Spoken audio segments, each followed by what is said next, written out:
சென்னை நந்தனம் பகுதியில் பார் உரிமையாளரை பணம் கேட்டு மிரட்டிய வழக்குல சவுக்கு சங்கரை போலீசார் கைது செஞ்சிருந்தாங்க.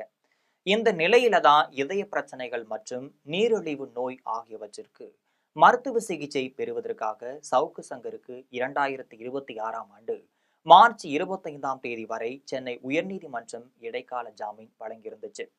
விமர்சனம் செய்தவர்கள் மீது வழக்கு பதிவு செய்வது தவறு என்று தமிழக அரசை உயர்நீதிமன்றம் கடுமையாக சாடியிருந்துச்சு. சென்னையைச் சேர்ந்த பிரபல யூடியூபர் சவுக்கு சங்கர் இவர் ஒரு யூடியூப் சேனலை நடத்திட்டு இருக்காரு. அதுல திமுகவையும் தமிழக அரசின் காவல்துறை மற்றும் IAS அதிகாரிகளை கடுமையாக விமர்சித்து வீடியோ வெளியிட்டு வந்திருந்தாரு. இந்த நிலையில தான் சென்னை நந்தனம் பகுதியில ஹரிச்சந்திரன் என்ற பார் உரிமையாளரை பணம் கேட்டு மிரட்டியதாக புகார் எழுந்திருந்துச்சு. அந்த புகாரின் பேரில் சவுக்கு சங்கரை போலீசார் அவரது வீட்டில் வைத்து கைதும் செஞ்சிருந்தாங்க.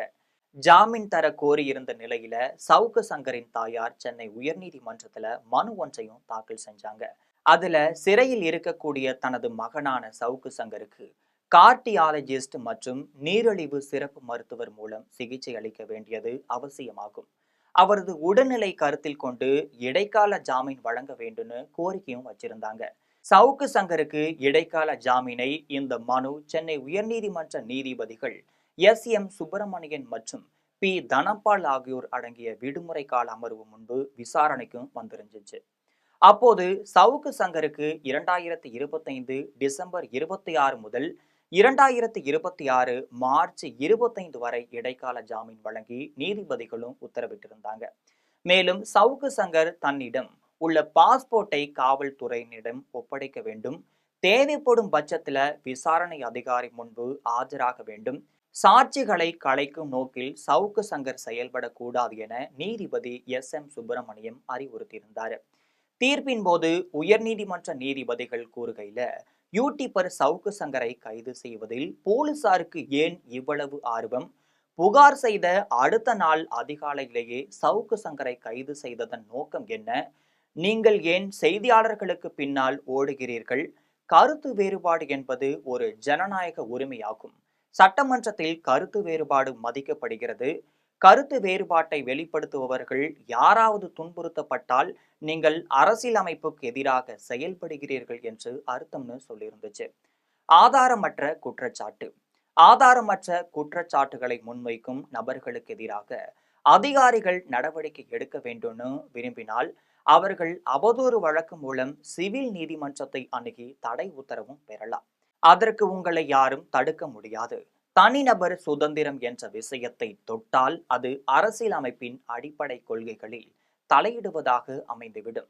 மார்ச் 25 வரை ஜாமீன் நீதிமன்றத்தின் முன் சமர்ப்பிக்கப்பட்ட வாதங்களை கவனத்தில் கொண்டும் சிறை கைதியின் மருத்துவ நிலை மற்றும் அவரது சுதந்திரம் மீண்டும் மீண்டும் கட்டுப்படுத்தப்படுவதையும் கருத்தில் கொண்டு ஜாமீனில் விடுவிக்க தயாராக இருக்கிறது.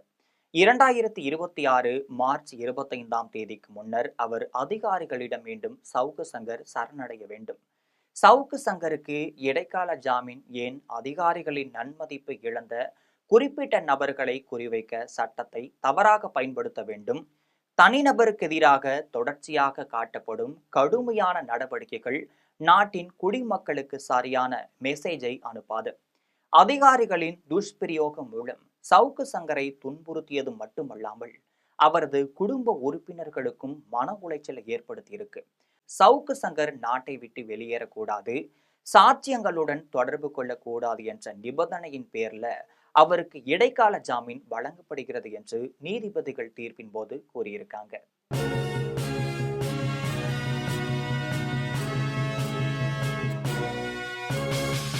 உடனுக்குடன் அப்டேட் தெரிந்து கொள்ள ஜெம் டிவி தமிழ் ஆப்பை இன்ஸ்டால் செய்யவும்.